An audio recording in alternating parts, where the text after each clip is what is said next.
All right. Hello. Welcome in from the desert here in Tempe, technically. Not Phoenix, Tempe. We were in Scottsdale a little bit earlier, going to be in Scottsdale a little bit later. And we have a 49ers update. They have made their temporary elevations from the practice squad. It's going to be T.Y. McGill, the defensive tackle, and Jeremy McNichols, the running back. T.Y. McGill, over 200 snaps defensively in 2022. I thought he gave the 49ers some good fill-in snaps last season, and that's exactly what he's going to have to do for them again tomorrow here in the desert. So let's take a look at the 49ers 90-man roster. You can see all the injuries shaded in pink. You can also see the call-ups shaded in green. Now, these are last week's call-ups, though. Jeremy McNichols, as I just reported, the running back, he's getting his second call-up of the season. That is the max. You can call somebody up from the practice squad temporarily twice. So McNichols ahead of Ty Davis Price on that pecking order. He's going to be running back number 3 with Elijah Mitchell out of this football game. So McCaffrey running back 1, Jordan Mason running back 2, Jeremy McNichols running back number 3. Last week, the 49ers used Eric Harris's last practice squad call-up. So if they want to call him up again, he's actually going to have to be promoted permanently to the 53-man roster. So we can remove Harris from the green shade. Now the 49ers bring up T.Y. McGill, the defensive tackle, for the first time this season. Well, and you could see easily why they're doing this.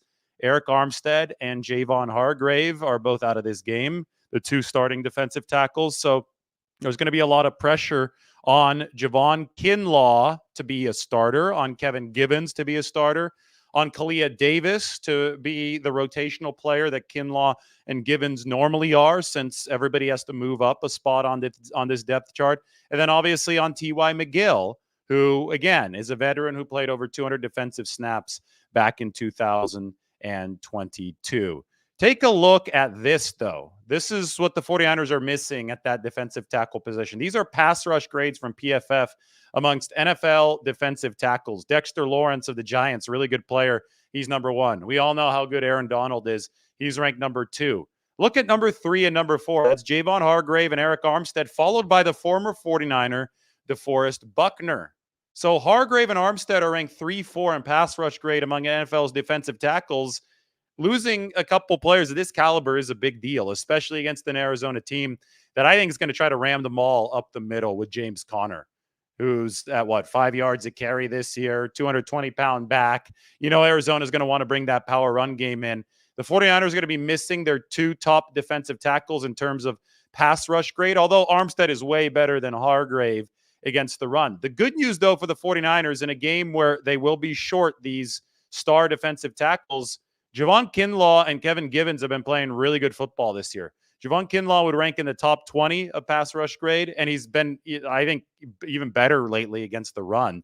We saw a nice tackle for loss from Javon last game against the run, and Kevin Givens is in the top 30 pass rush grade, and he's a resourceful, scrappy player against the run. I'm really excited to see Kalia Davis on the inside along with T.Y. McGill, but Kalia Davis has that body like DJ Jones, kind of the bowling ball shaped body, low to the ground, or we could call him a fire hydrant, somebody that can just sit there, absorb a couple double teams, low to the ground, low center of gravity. 49ers are going to need a little bit of that against an Arizona team that actually ran the ball fairly successfully against them back in week 4 of this season. That was a game where Arizona put up 16 points. Josh Dobbs was the quarterback. He's since left to Minnesota, succeeded for a while in Minnesota, then got benched. Today, Nick Mullins was the quarterback. But on the other side, Jake Browning made the comeback for the Bengals, who won in overtime, I believe, right? 27-24 Cincinnati over the Vikings. Another NFL game going on right now. I don't even know who's playing. I'm going to have to go check that in a second. But anyway, Josh Dobbs is long gone. It's obviously Kyler Murray now, but James Conner is still there, and the 49ers are going to have to work to combat James Conner and a line and a run game that I think is going to try to go for some gap scheme, some power stuff up the middle. Not to mention that these defensive tackles for the 49ers are going to have to combat Kyler Murray, who's going to be trying to get out of the pocket and run. So disciplined pass rush. I think the 49ers might try to take a little bit of steam out of it again, like they did against Philadelphia. Mobile quarterback, right? Jalen Hurts. Don't rush with your ears pinned back as much, and be a little bit more restrained, put a little bit more trust into your secondary to lock up on the back end, just so Kyler can't run, right? If you're rushing too aggressively upfield, Kyler Murray's, he's squirrely. He's going to be able to take off and bolt downfield. And the 49ers obviously do not want that to happen. I think especially since you don't have Armstead and Hargrave, you're going to want, if you're the 49ers, you're going to want to play with that disadvantage. You're not going to be as good pass rushing wise because obviously those guys are, as you saw here, top 5 guys in the league. Have your defensive tackles play a hold technique a little bit more than a straight pass rushing technique to make sure those B gaps are covered so Kyler Murray cannot run. By the way, greetings from the desert. Those of you who are just joining, I'm already here. Here's a look at Tempe.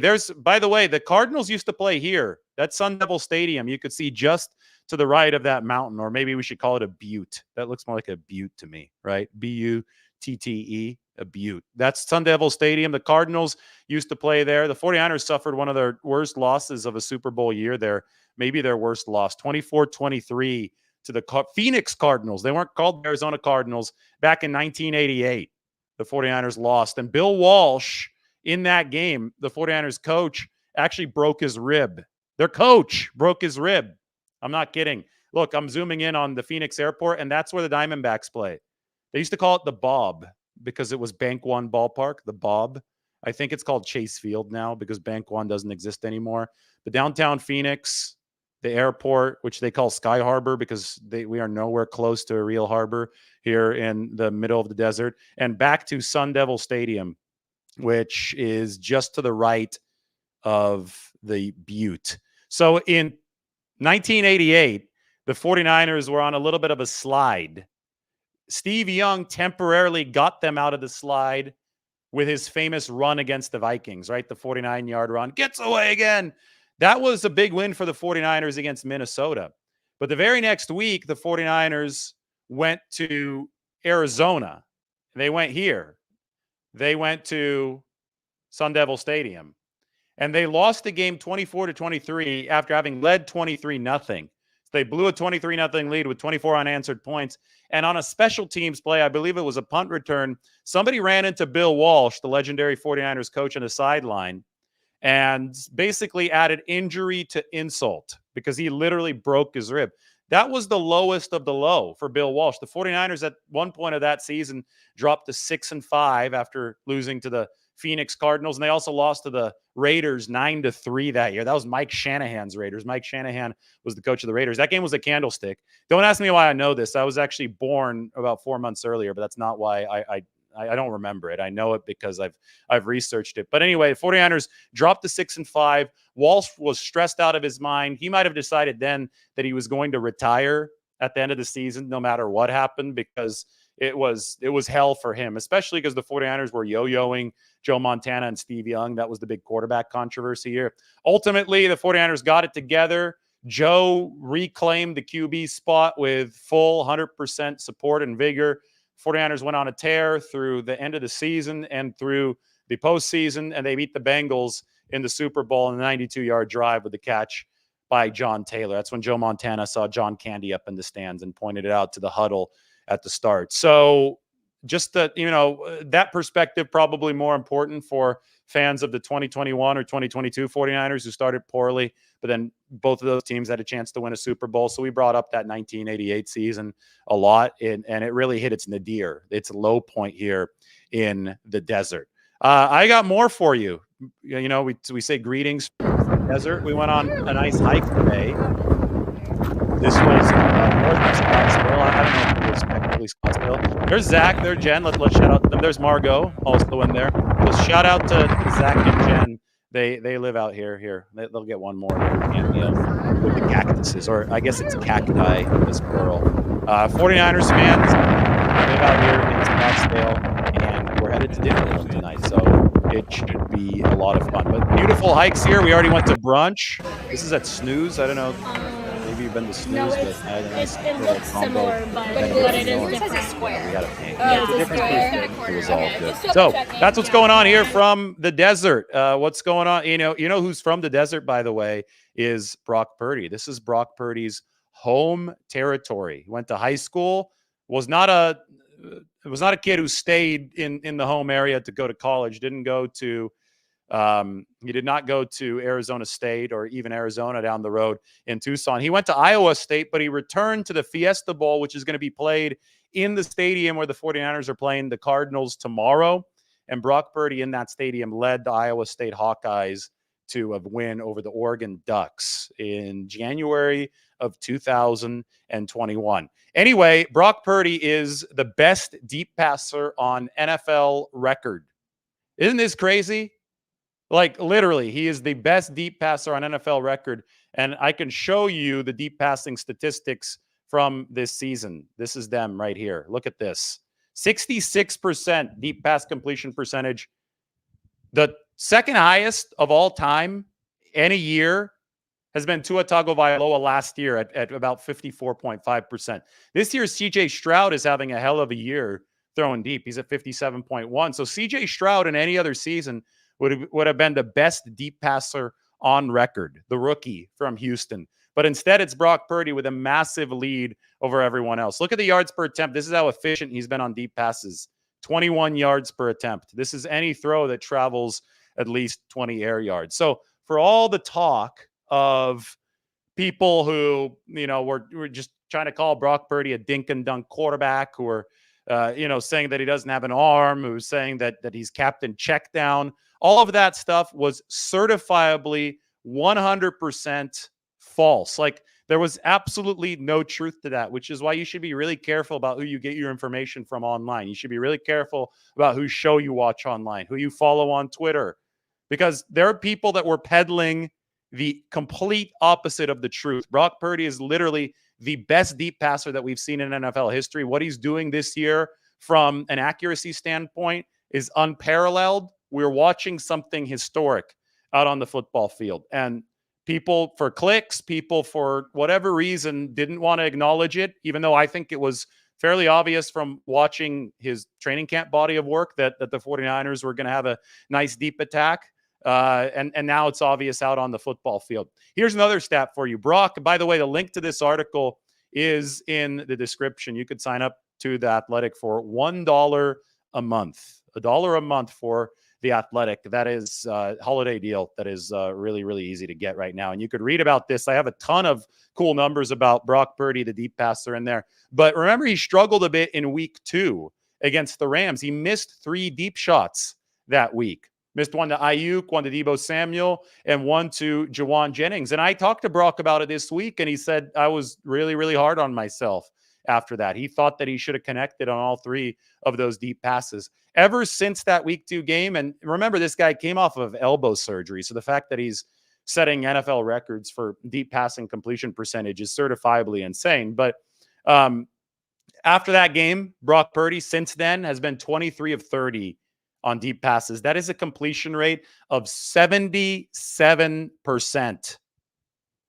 Brock is leading the NFL in completion rate on all pass attempts, general completion rate, at about 71%. So his deep pass completion rate over 30 attempts, which is a full game's worth since week 2, since he made those corrections, since he knocked off that rust coming off of elbow surgery, has been higher than his general completion rate. It would be the leading number in the NFL. 77%. Again, we are watching something historic. The people who don't appreciate it need to stop talking. Like, at this point, everybody wants to have their own truth about stuff these days. The truth is the truth. And if you're not appreciating what Brock Purdy's doing right now, you are letting greatness sail by without noticing it, without acknowledging it. And I think it's really important to put this type of stuff in perspective, because it's going to determine legacies. It's going to determine awards at the end of the season. The main argument against Brock Purdy to be the MVP candidate, like the top MVP candidate right now, seems to be that his teammates are doing all the work because he's throwing short and they're running after the catch a lot. He has less yak yardage, like less of a percentage of his production is from yak, than the past 3 MVP winners. That includes Patrick Mahomes, right? So, and Aaron Rodgers on there. And his deep pass production is higher than, it's, let's put it this way. His accuracy on deep passes is greater than anything that we've ever seen before. The 49ers this year obviously have a lot of weapons, just like any great offense has had a lot of weapons. But pulling the strings, taking what the defense gives you in an aggressive fashion, which is what Kyle Shanahan said about Brock Purdy yesterday. He says he absolutely takes what the defense can give him, but in the most aggressive fashion possible. Doing all that from the pocket, where especially behind poor pass protection, the 49ers haven't had good pass protection. That is not easy stuff. That's hard to do. And we saw it in Jacksonville when Purdy had the line back up into his lap, but he found George Kittle on that deep ball. And Kyle Shanahan said that it looked like he was throwing a grenade out of a bunker. It's that type of stuff, that fearlessness in the pocket, but also the extremely high level of skill that Brock Purdy is showing that I think has turned into what we see here, that he is the best deep passer on record. So if you want to read about it, if you want to see charts like this, it's $1 a month for The Athletic, and go ahead and check it out. I'm going to open this up for a few minutes to a 49ers Q&A. We are in the desert. We're talking about Brock Purdy, who's from this area, and we are ready for 49ers Cardinals tomorrow with T.Y. McGill and Jeremy McNichols both called up. So 49ers Q&A, let's get after it.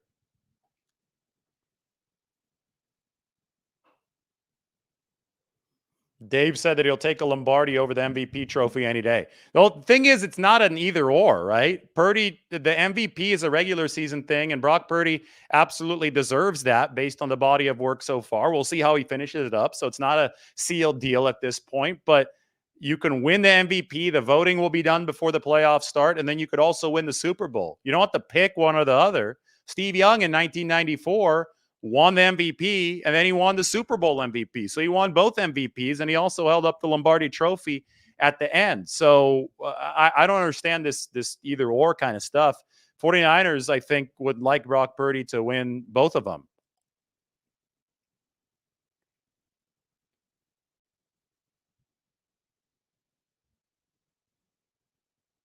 Go for Broke is giving the case for Brock Purdy for MVP. Let's see what he has to say. Go for Broke always has some good comments. By definition, Brock Purdy is the most valuable player of the league this year. Here's why. The 49ers are currently the number 1 seed in the NFC and the first team this year to clinch a playoff spot. Purdy leads the NFL in several important QB categories: QBR, passer rating, completion percentage, yards per attempt, EPA, CPOE, which is completion percentage over expectation. And he cost the 49ers less than $1 million. That's what I call value. Yes. Purdy cost the 49ers $800,000. You know, Shohei Ohtani just signed a contract for the Dodgers worth $700 million. That if you divide that, Ohtani is going to make as much as Brock Purdy makes in one season over 2 games. Ohtani is going to make several $1,000s per pitch. Maybe, I don't know. But I know per inning or per out, he's going to make several $1,000s. So yeah, probably per pitch, he'll make at least $1,000 or something close to that. Brock Purdy, meanwhile, is going to make about $800K on his base salary this season. That is indeed what you call value. Go for Broke. Thank you, man. I appreciate that. Well, you provide some of the best comments too, so I have to give it to you. So thank you. I appreciate that. Danny Gray is not in favor right now with the 49ers. He's healthy, but he's still an injured reserve. They've decided to only activate him in case of emergency, and they haven't hit an emergency yet at that wide receiver position.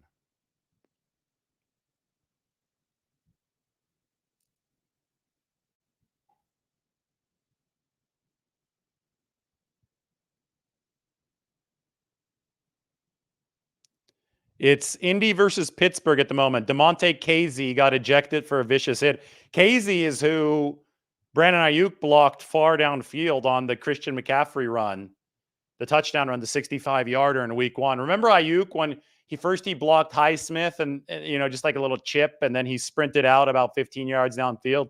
I broke that play down forever because it was Brandon Ayuk covering 15 yards in 4 seconds, maybe even 3. That was DeMonte Casey that he took out downfield. So Casey got ejected. What's the score of that game right now? I'm going to have to flip that on here in a little bit.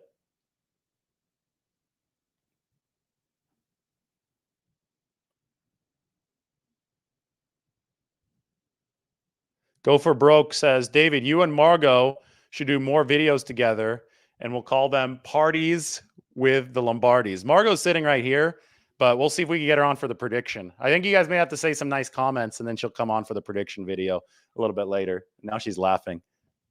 She's not on this video, though. Parties with the Lombardis. What do you think? It's not terrible. It's not terrible. It's not terrible. It's good.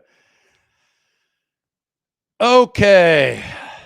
Eric Gomes approves. All caps, right on, Margot. She says hi.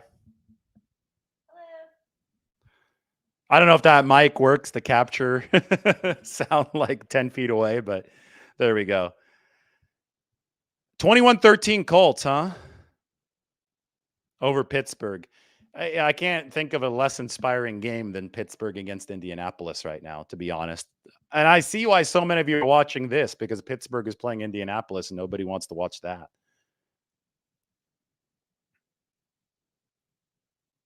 You know, and this is a problem. Dave wants Purdy to win the MVP and the Lombardi Trophy, but I only say that one or the other because I think the people voting are going to take the 7th round pick stuff in the evaluation process, which is absolutely ridiculous. I mean, if there are people voting, and this is the AP voting, and they're taking into account where Brock Purdy was drafted as a negative against him, it should only be used as a positive because, as we just said, he's only making $800,000 a year because he was a 7th round pick. So if you're talking about value, yeah, the value is even greater for Brock Purdy because of the $800,000 that he's making because of the 7th round pick. But if people are going to use the 7th round pick against him, you shouldn't be voting for this award. You don't know what the word valuable means if you're going to be voting against him because he's a 7th round pick. So, you know, I can only do what I can do. I just, you know, I don't care if a 49er wins it or if a Cowboy wins it or whatever. If the player deserves it, then they deserve it. But right now, I'm just, you know, spitting reality. And the reality is that Brock Purdy has been the most valuable player in all of football. Purdy is doing historic numbers for any QB, like not just the second-year QB. He's right up there with prime Peyton Manning and prime Aaron Rodgers.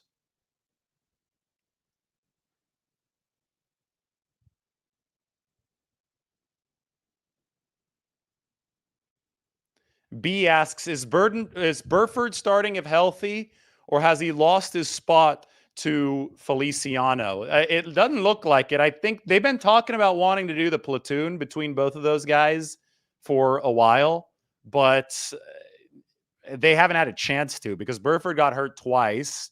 He missed both Seattle games.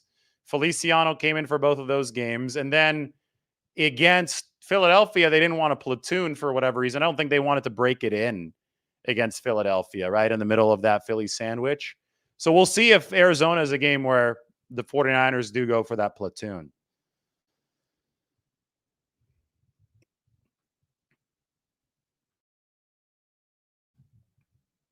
Michael Powers, thanks, Michael. Does Purdy need to get another operation in the offseason to remove the internal brace? That's a good question, and I don't know. That's something that we'll follow up on. He's definitely not going to get it over the course of the season. I don't know how that internal brace procedure works, if it's a permanent fixture in there, if that's something that you take out a little bit later. But thank you.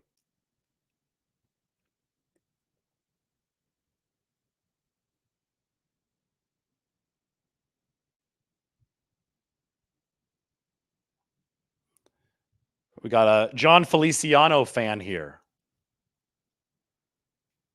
I think Feliciano's been good, especially as a reserve offensive lineman. That 6th offensive lineman, they've needed more depth on the interior to get it done.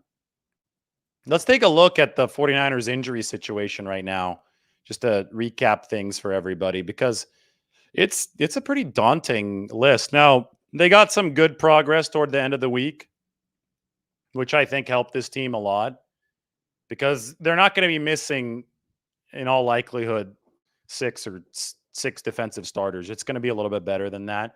But the pink shade, those are the injuries. As you can see, there are way more of them on the defensive side, which is down here, than the offensive side, which is up here. I think if Banks is going to play, Burford or Banks are both listed as questionable. I think that you'll see Banks. He missed one day of practice with a hip thing, but he was back on Friday. If you see Banks but not Burford, then Feliciano can plug into right guard or vice versa. If you see both of them, then you see both of them. And you might see that platoon in that case. It might, if Burford is ready to go, but not like ready to play a full load of snaps, you feel more comfortable keeping him fresh, giving it to Feliciano, maybe that's when you start the platoon. Defensive side of the ball, we've already talked about Armstead, Hargrave. They're calling up T.Y. McGill, who I shaded over here in green. And then you have Greenlaw, who I think is going to play. He's back at practice. Oren Burks won't, though, so that moves Flanagan Foles up in the pecking order. If neither of those guys plays for whatever reason, then I think D. Winters probably a little bit higher in the pecking order than Jalen Graham. The 49ers did not elevate Curtis Robinson, so to be one of the rookies filling in. They trust the rookies enough to be fill-ins at that linebacker spot. And then obviously Charvarius Ward is who we're paying attention to at cornerback. John Lynch said there's a chance for Charvarius to play in this game, that he wanted to come back last week after the groin injury, but they played it safe.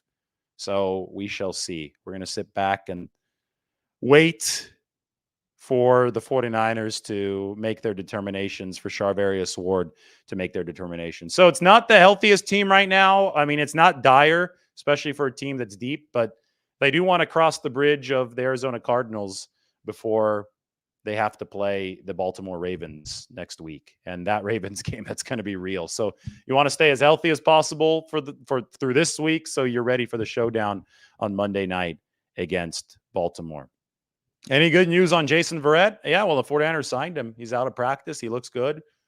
They're going to see how he looks here over the next couple of weeks. They hope to not have to need him anytime soon. But if they do, they can call Jason Verrett up. You don't want to use those practice squad elevations, before you have to. And he's on the practice squad for the 49ers. Go for broke. He's not sure, but he says, I believe it's a collagen brace, which is organic material and doesn't need to be removed. He's not a doctor, but he did stay at a Holiday Inn Express last night.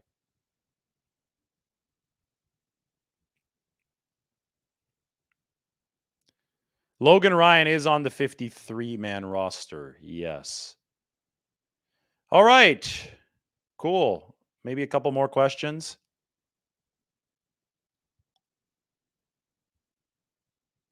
Jim Everett's in here. He might have beaten the 49ers at Candlestick, but he definitely didn't beat them in the 1990 NFC Championship game. 49ers won 30-3 on their way to a Super Bowl. January 1990 over the Rams. That was Jim Everett. So I don't know if Jim Everett should have any claim to bragging rights over the 49ers at Candlestick.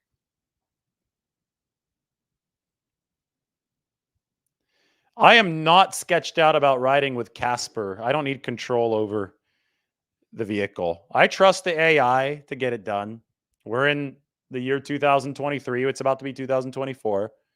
I mean, you might as well get on board with it now, because in 10 years, robots are going to be driving all the cars. So, maybe give it 20. But, I mean, by 20 years from now, it's going to be, I think, rare to see a human driver. So it's one of those things that I look at the safety record across the board, and I say this all the time. I've been in some cabs, and many Ubers, many Lyfts, whatever, where I haven't felt too safe with the driver. Like, it hasn't been a good driver. Like, it's not like humans are flawless, right, in these regards. Humans have a very high error rate. And then you look at the numbers, and it fleshes out. Like, the human crash rate is a lot higher than the driverless car crash rate. So we'll keep on doing shows from those, mainly on Wednesdays. But the 49ers play the Ravens on Thursday. So on Monday. So the Wednesday will become Thursday. So we'll probably do one on Thursday for the Ravens week. Thursday, Friday, Saturday is going to be 49ers practice.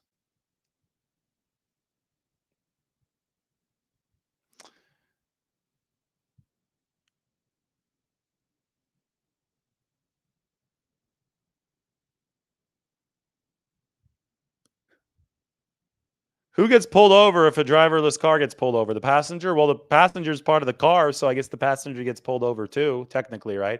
I don't think the passenger have to pay the ticket though, because the passenger's not driving. I mean, I'm sure there's already been litigation or at least discussion about that because there's so many of these cars in San Francisco. I think they have some. The only other city that has them is here. It's in Scottsdale. We might see some of them tonight.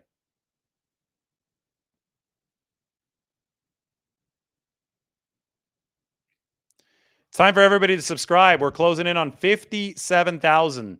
We were literally at last month, we were at 50,000. I think we crossed 50,000 at the bye week, right? Yeah, I think we crossed 50,000 at the bye week. So, yeah, 57,000. Let's hit that sub button and let's go from there. All right, everybody, thank you for watching. The prediction is going to be coming up soon. So drop in your comments and hit that subscribe button. We'll talk to you very shortly.